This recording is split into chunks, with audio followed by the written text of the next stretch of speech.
S Jaishankar एक ऐसा नाम जो जब बोलता है तो सामने वाले को लाजवाब कर देता है। जी हाँ, सुब्रमण्यम जयशंकर जो कभी पर्दे के पीछे से इंटरनेशनल रिलेशनशिप में भारत की मदद करता था, आज वो खुल करके विश्व मंच पर भारत का प्रतिनिधित्व बड़े ही जोरदार तरीके से कर रहा है। नमस्कार, मैं सौरभ सिंह स्वागत करता हूँ आप सबका मेरे YouTube चैनल किस्सा अपना अपना। आज हम बात कर रहे हैं उस व्यक्ति की जिसकी चर्चा आज पूरे विश्व में है। जी हाँ, सुब्रमण्यम जयशंकर, भारत के विदेश मंत्री, जिनका जन्म 9 जनवरी 1977 को न्यू दिल्ली में हुआ था।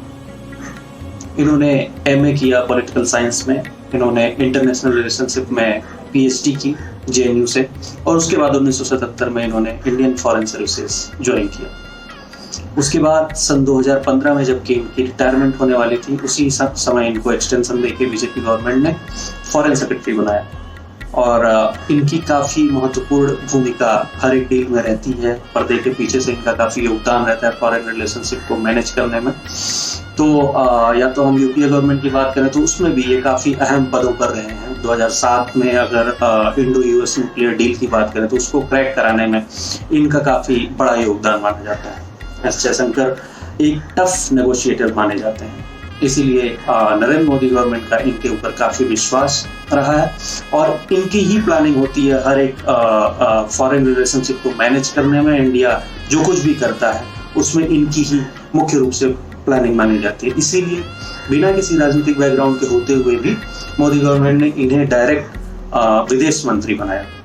इसके पहले ये फॉरेन सेक्रेटरी थे। फॉरेन सेक्रेटरी होने के बाद फिर ये रिटायर हुए। रिटायर होने के बाद इन्होंने टाटा ग्रुप में ज्वाइन किया, बट फिर इन्हें वापस से ले आकर के और विदेश मंत्री बनाया। और काफ़ी कई मुद्दों पर इनके जो वक्तव्य रहते हैं वो काफ़ी वायरल होते हैं और इतने सटीक वक्तव्य रहते हैं कि सामने वाले के पास कोई भी इसका जवाब नहीं बचता है। हम बात कर रहे हैं इंडो यूएस का भी जो 2+2 का टॉक था, जिसमें कि भारत की तरफ से हमारे रक्षा मंत्री श्री राजनाथ सिंह और विदेश मंत्री एस जयशंकर यूएस में गए थे और वहाँ पे इनके समकक्षों से इनकी मुलाकात थी। उस मुलाकात के बाद एक प्रेस कॉन्फ्रेंस था। प्रेस कॉन्फ्रेंस में एक संवाददाता ने इनसे पूछा, एस जयशंकर से पूछा कि रशिया जो कि इतना ज़्यादा बर्बर तरीके से यूक्रेन पर आक्रमण किया है, इतने लोगों की वहाँ पे हत्या कर रहा है, उसके बावजूद भी आप लोग रशिया से तेल और गैस खरीद रहे हैं, इस पे आप क्या कहना चाहेंगे? इन्होंने जो जवाब दिया वहां पे मौजूद सारे लोग सन्न रह गए। इन्होंने कहा कि इंडिया 1 महीने में तेल और गैस जितना रशिया से मंगाता है, उससे ज्यादा 1 दिन में यूरोप रशिया से तेल और गैस का आयात करता है। तो निश्चित रूप से आपको उधर ज्यादा ध्यान देने की जरूरत है। और रही बात हमारे आवश्यकताओं की, तो हमें जो भी चीज़ें जरूरी रहेंगी वो हम निश्चित रूप से जहाँ से हमें सही लगेगा वहाँ से हम करेंगे। बट अगर अब फैक्ट्स के बारे में बात करेंगे तो फैक्ट्स तो यही हैं कि इंडिया जितना 1 महीने में मंगाता है उतना यूरोप 1 ही दिन में, 1 ही दोपहर में मंगा लेता है। तो आपको उधर ज़्यादा ध्यान देने की जरूरत है। इसके बाद एक और वाकया हुआ, वहाँ के बोला जाता है उनको सेक्रेटरी ऑफ स्टेट US के एंटनी ब्लिंकन जो हैं, उन्होंने उस टॉक के बाद वो भी आए और प्रेस कॉन्फ्रेंस में उन्होंने बोला कि जो ह्यूमन राइट्स के मुद्दे हैं इंडिया में, उन पे US की काफ़ी पैनी नज़र है। हम देख रहे हैं कि वहाँ पे कितने ह्यूमन राइट्स के वायलेशंस हो रहे हैं और वहाँ पे क्या क्या उसके पीछे के कारण हैं, वो सब कुछ हम देख रहे हैं। तो उसके बाद जब प्रेस कॉन्फ्रेंस में एस जयशंकर की बारी है तो उन्होंने साफ साफ कहा कि हम भी US के ह्यूमन राइट्स केसेस पे नज़र रख रहे हैं।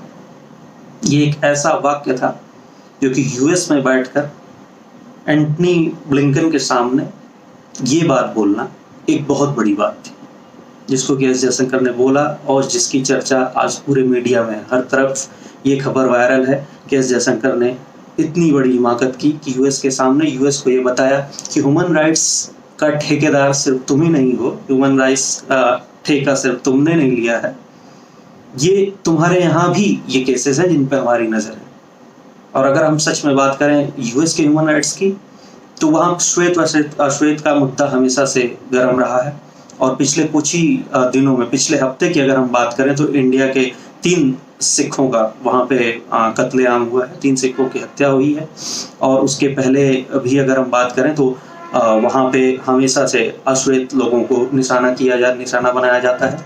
तो ये भी ह्यूमन राइट्स के काफ़ी ज़्यादा वायलेशंस वहाँ पे होते रहे हैं, जिनको कि एक करारा जवाब इंडिया के विदेश मंत्री एस जयशंकर ने अपने अंदाज में दिया है। उन्होंने कहा है कि India too has concerns about human rights in US. जी हाँ, भारत की भी चिंता है ह्यूमन राइट्स के जो भी केसेस हैं यूएस में उनको लेकर के। तो आज की स्थिति जो है भारत की विश्व पटल पर काफ़ी मजबूत है, जिनमें कि वो ये बातें जा कर के यूएस में भारत ये बातें बोल सकता है और भारत को पूरे विश्व का मीडिया के कवरेज देता है और ये कहता है कि हाँ, भारत ने बिल्कुल सही बोला है। और इस तरीके से जो यूएस की दादागिरी इतने सालों से चलती आ रही थी कि वो जो कुछ भी करें वो सब कुछ सही है, बाकी अगर कोई कुछ करता है तो उस पर उनकी नज़र रहेगी। तो ये उसके ऊपर एक बहुत ही करारा प्रहार था, बहुत ही ज़बरदस्त प्रहार था, जो कि काफ़ी अवेटेड था। अगर देखा जाए तो इंडिया के हर एक छोटे से छोटे मुद्दे हो, चाहे वो कश्मीर हो, चाहे वो कोई भी दूसरा केस हो इंडिया का, उसके विषय पे हमेशा से अमेरिका कुछ ना कुछ बोलता आया है। तो भारत अभी तक ये काम नहीं कर पाता था, जो कि अब ऐसा लगता है कि भारत ने शुरू किया है और एस जयशंकर काफ़ी अच्छे तरीके से भारत का नेतृत्व कर रहे हैं। उम्मीद है कि आने वाले समय में भी भारत विश्व पटल पर ऐसे ही अपने आप को मजबूती के साथ रखता रहेगा और आंख में आंख डाल के विश्व की महाशक्तियों से भी ये कह सकेगा, सिर्फ तुम दादा नहीं हो, हमको भी जो करना है हम अपने आप करेंगे। हमारे इंटरनल मैटर में अगर तुम घुसोगे तो हम भी तुम्हारे इंटरनल मैटर्स में घुसेंगे और बिल्कुल भी बख्शेंगे नहीं। तो ये जवाब कैसा लगा आप सबको, जरूर बताइएगा। बहुत बहुत धन्यवाद।